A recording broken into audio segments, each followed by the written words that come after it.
భక్తులు డిక్లరేషన్ ఇవ్వాల్సిందేనని ముఖ్యమంత్రి చంద్రబాబు స్పష్టం చేశారు.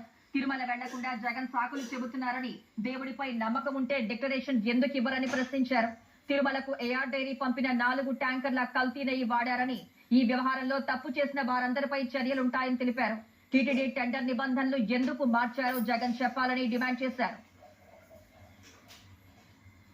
తిరుమలలో శ్రీవారి లడ్డూల తయారీలో వాడే నెయ్యి కల్తీ ఘటనపై ముఖ్యమంత్రి చంద్రబాబు మరోసారి ఆవేదన వ్యక్తం చేశారు. సచివాలయంలో మీడియాతో మాట్లాడిన ఆయన మాజీ సీఎం జగన్ నెయ్యి కల్తీ జరగలేదనడంపై మండిపడ్డారు. ఏఆర్ డైరీ 8 ట్యాంకర్లు పంపితే 4 ట్యాంకర్లు వాడారని చెప్పారు. ఈ నివేదిక ఇచ్చింది ఎన్డీడీబీ అని స్పష్టం చేశారు. ఈ నివేదికను దాస్తే తాము తప్పు చేసినట్లే అవుతుందని చంద్రబాబు వివరించారు.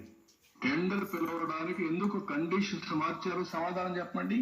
ట్రేడర్స్ ని ఎంకరేజ్ చేసి తక్కువ ధరకి ఇచ్చారని రివర్స్ టెండరింగ్కి వెళ్ళి ఇలాంటి నాసిరకం నెయ్యి తీసుకొచ్చి అపవిత్రం